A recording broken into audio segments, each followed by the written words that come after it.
old faces. As Sonic spent more time wandering about, he became more and more convinced he was being followed. He didn't know what they wanted from him, but they could at least do something. Sonic whipped around. Nobody was there. He checked the rooftops. Still nobody. Where could they be? Come on, show yourself, Sonic called out. He looked around. Still nobody. And he realized he probably shouldn't have been as loud as he was. Surely he had made himself known to more than just his follower. Even if there was a stalker, that cough could have just been somebody at home with the window open. Thoughts were racing through Sonic's mind and he didn't know what to believe.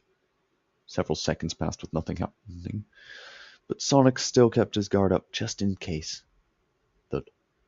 Sonic snapped his face to where the noise came from. Surely now something was about to happen. Shadow? Sonic asked, confused. Why was he here? Why was he tailing him? What even was going on out here? Sonic had a lot of questions and little time to ask. What are you doing here? I was about to ask the same from you, Sonic, Shadow replied. But now is not the time for talk. Follow me. Shadow turned to face the opposite direction Sonic had been heading until now. Okay then, Sonic responded. Whatever you say, I guess. These unfolding events only served to confuse him more. But at least Shadow was someone who wasn't out to immediately kill him, so that was a good start.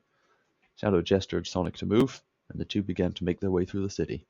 Where are we going? Sonic asked. Where even are we? I'll tell you when we get there, Shadow replied. For now, just focus on not getting caught. The pair made their way through alleys, across rooftops, and underground tunnels, all the while ensuring they weren't spotted by Eggman's robots. Until they reached a certain alley, Shadow stopped and looked around. Sonic wasn't too sure why Shadow was doing this, as it seemed to him just like another old alley with nothing special to it. Sonic even looked around to see if he could find any markings or anything that might indicate this place was important. Shadow lowered himself to the ground, then lifted a manhole, turned to Sonic, and gestured for him to go down into the hole. Sonic took a moment, before following along and climbing down the ladder. The ladder wasn't too long. Sonic quickly reached the bottom in no time. But this wasn't any regular sewer system. It seemed to have not been used for a long time and was oddly clean. The brick walls seemed to have been maintained regularly. As Sonic took in his surroundings, Shadow also came down. This way, he said as he began to make his way through the tunnels. Sonic followed along. Not like he had much of a choice, given the fact he was now in the sewers. A short distance down the sewers led to a turn, and soon after a slightly raised concrete platform with a door on it. It seemed to Sonic like a door to lead to a storage room, or something, or a maintenance room even, only adding to Sonic's myriad of questions. Shadow input a code on a panel next to the door, unlocking the door and going inside, with Sonic following behind him. Inside the room was the same brick walls and concrete floors outside, only Sonic now noticed cameras in the corners of the room. A few seconds passed before the door in front of the two hedgehogs opened and revealed a much larger structure inside. Oh, Sonic said while looking down the corridors. I take this as some kind of base of operations for you. It is.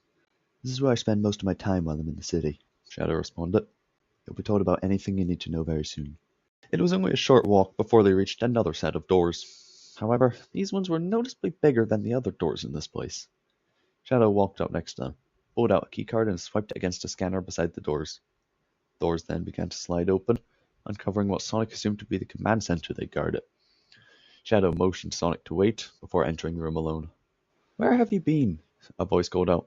Although it sounded slightly different, Sonic could tell it was Rouge. What's with the radio silence? You were supposed to be back 2 hours ago. I spent that time finding someone, Shadow responded. I had to bring him here myself. Well, then show us who it is, Rouge retorted. Better be someone important. Shadow turned to face the doors. Sonic walked through them, and the room was silent. While it was only Shadow, Rouge, and Knuckles in the room, there was no doubt to Sonic that this was the last thing Rouge and Knuckles expected to happen, and that his appearance seemed to make everything but the faint electrical hum to stop. However, Sonic felt like he was being viewed with some degree of suspicion. You better have made sure he isn't some tin can replica, Shadow, Knuckles said. Don't want them in here. That's what I spent the last 2 hours doing, Shadow replied. I wanted to make sure he wasn't a faker.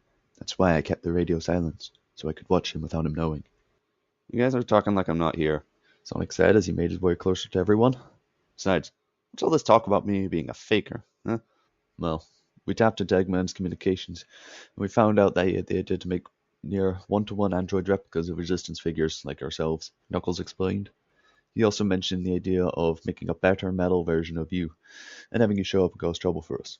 But if Shadow believes you're the real deal, then you should be. But how'd you even get here? We thought you were dead. Dead? No.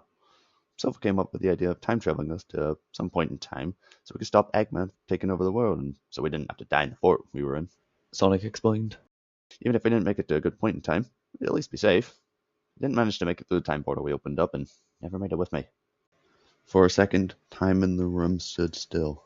That explains it, Rouge said. That's why you reappeared 8 years after you vanished during the war. Look, Sonic, why don't you get some sleep? Knuckles said. If you're to do anything in the morning, you'd better get some rest. Besides, we need some time to get things sorted before you do anything. I'll show you where to go. Knuckles made his way to the doors. Come on. Sonic looked at Shadow and Rouge. I'll see you later, he said, before he turned around and followed Knuckles down the corridor to the room Sonic would be staying at for now. Once Knuckles showed Sonic where he'd be sleeping. Wasn't much, but Sonic understood that there likely wasn't many spare rooms available for him. So he lay down on the bed, made himself as comfortable as he could, before falling asleep, knowing the next few days would be busy.